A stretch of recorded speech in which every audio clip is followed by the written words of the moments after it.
Bank খাতে খেলাপি ঋণ লাগামহীনভাবে বাড়ছে। বাংলাদেশ ব্যাংকের তথ্য বলছে, পুনঃতফসিল করা ঋণের কিস্তি সময়মতো পরিশোধ না করা, খেলাপি ঋণের সুদ যোগ হওয়া সহ ৫ কারণে খেলাপি বাড়ছে। এ নিয়ে আলোচনা করতে আমাদের সঙ্গে যোগ দিচ্ছেন ঢাকা বিশ্ববিদ্যালয়ের অর্থনীতি বিভাগের অধ্যাপক ডক্টর মোহাম্মদ শাহাদাত হোসেন সিদ্দিকী। জনাব শাহাদাত হোসেন সিদ্দিকী, আপনাকে স্বাগত জানাচ্ছি ইন্ডিপেন্ডেন্ট সংবাদে। শুরুতেই আপনার কাছে যদি জানতে চাই যে লাগামহীনভাবে খেলাপি ঋণ বাড়ছে, এর কারণ কি বলে মনে করছেন?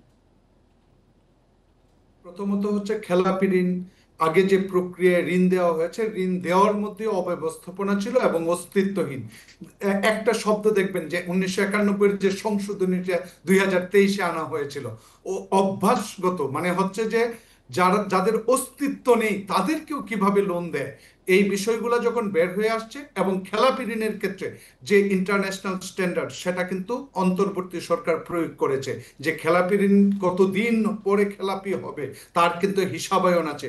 সেই হিসাবায়নটার কারণেও প্লাস হচ্ছে প্রকৃতপক্ষে সত্যিকার অর্থে ডেটাগুলা এখন বের হচ্ছে, যে কারণে খেলাপি ঋণের পরিমাণ কিন্তু বাড়ছে। এটা শেষ না, সামনে আরো বাড়বে। এখন এই খেলাপি ঋণ কমাতে কি ধরনের আসলে ব্যবস্থা নেওয়া জরুরি বলে আপনি মনে করছেন? দেখেন, সার্বিকভাবে বাংলাদেশের অবস্থা যেভাবেই বলেন না কেন, একটা ঝুঁকির মধ্যে যে পড়েছে সেটা সবাই স্বীকার করে, এবং তার মূলত কারণ কিন্তু হচ্ছে এই খেলাপি ঋণ। কারণ একটা ব্যাংক ব্যবস্থা হচ্ছে একটা অর্থনীতির হৃৎপিণ্ড।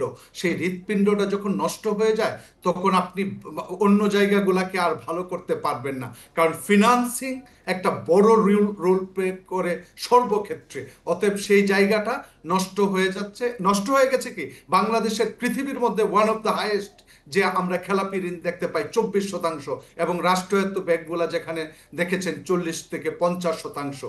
এখন বর্তমানে যদি সঠিকভাবে, যেমন আমি বলবো না যে আইন নেই, আইন দুর্বল কিছু আইন রয়েছে, সেগুলাকে সংশোধন করা যায়, কিন্তু প্রকৃতপক্ষে যে আইন রয়েছে বিদ্যমান সেগুলারই তো আমরা প্রতিপালন করতে পারি না, যেগুলা আমরা বাস্তবে যদি প্রয়োগটা না হয়।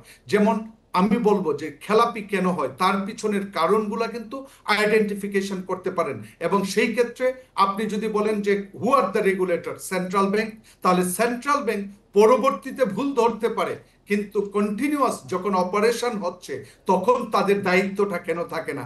অর্থাৎ আমি বলবো যে সেন্ট্রাল ব্যাংককে একটা বড় ধরনের রোল প্লে করতে হবে।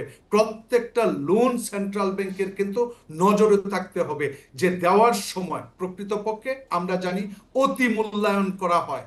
অতি মূল্যায়নের কারণেও কিন্তু ব্যাংক দেয়। আবার অস্তিত্বহীন, নামবিহীন সমস্ত কিছু কিন্তু বের হয়ে আসতেছে, যে প্রকৃতপক্ষে বিগত 15 বছর না, তারও আগে থেকে আমি বলবো এই 15 বছরে পুঞ্জীভূত হয়েছে, যেটা এখন বের হয়ে আসছে। প্রকৃতপক্ষে বাংলাদেশে খেলাপি ঋণ হওয়া মানে খেলাপি হওয়া যে একটা আমি বলবো সংস্কৃতি কালচার হিসাবে তৈরি হয়েছে, সেই জায়গা থেকে বের হতে হবে, এবং সেটা হচ্ছে শক্তভাবে আইনের প্রয়োগ।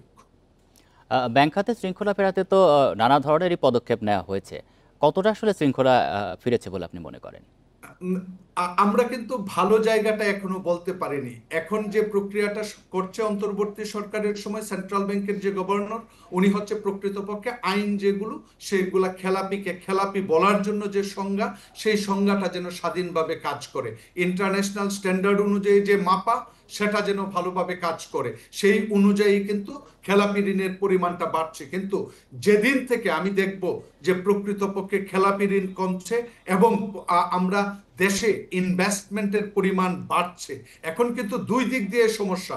একটা হচ্ছে খেলাপি ঋণের ভয়, আতঙ্ক কাজ করছে, উচ্চ মূল্যস্ফীতি এবং উচ্চ সুদের হার, যে কারণে কিন্তু বিনিয়োগেও বাড়ছে না। অতএব সার্বিকভাবে আমি বলবো প্রবৃদ্ধির যে সংখ্যা, সবকিছু মিলে প্রবৃদ্ধি না হলে, আপনি বলবেন গ্রোথ যদি না হয় কোম্পানির, তাহলে তারাও কিন্তু লোন ফেরত দিতে পারবে না। অতএব দেশকে আমি মনে করি আগে বিনিয়োগের ব্যবস্থাটা ভালোভাবে করতে হবে, এবং তাদেরকে নজরদারির মধ্যে রাখতে হবে, যে ভালো করলে লোন যেন কোনো ধরনের কিস্তি যেন কোনো ধরনের ডিফল্ট না হয়।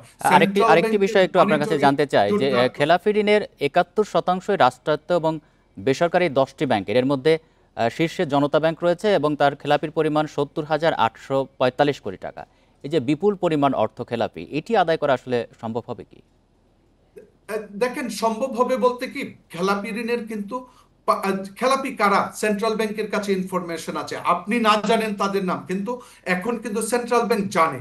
অতএব অন্তর্বর্তী সরকার, আমি রাজনৈতিক প্রভাবের কারণে লোন দিয়েছে সেটা সত্য, কিন্তু অন্তর্বর্তী সরকার এসে খেলাপি যারা হয়েছে, দীর্ঘদিন ধরে খেলাপি, তাদের বিরুদ্ধে আজও কোনো ধরনের ব্যবস্থা কি নিয়েছেন? বরং রিশিডিউলের মাধ্যমে তাদেরকে কিন্তু আরো সুযোগ করে দিচ্ছেন। বিষয়টা হচ্ছে যতক্ষণ পর্যন্ত ক্যাপিটাল পানিশমেন্ট বলবো, যে ক্যাপিটাল পানিশমেন্ট কারো না হবে, অন্যজন কিন্তু এতে নিরুৎসাহিত হবে না। অতএব খেলাপি ঋণের যে আমি বলবো সংস্কৃতি, সেটা থেকে বের হওয়ার জন্য পানিশমেন্টের কোনো বিকল্প নেই। কিন্তু আমরা আদৌ কোনো পানিশমেন্ট কি কারোর জন্য দেখতে পেয়েছি? ইভেন আপনি অর্থ ঋণ আদালতের কথা বলবেন, অর্থ ঋণ আদালতে যে পরিমাণ টাকার এগেনস্টে মামলা রয়েছে, সেটা মোট খেলাপি ঋণের পরিমাণের চেয়েও বেশি হয়ে যায়। অতএব সেই সমস্ত মামলায় কারো বড় ধরনের পানিশমেন্ট হয়েছে কিনা আপনি আমি কেউই জানি না। অতএব সেই সমস্ত জায়গাগুলোর দুর্বলতার কারণ এবং কারো পানিশমেন্ট না হওয়ার কারণে খেলাপি ঋণ কমবে বলে আমার মনে হয় না।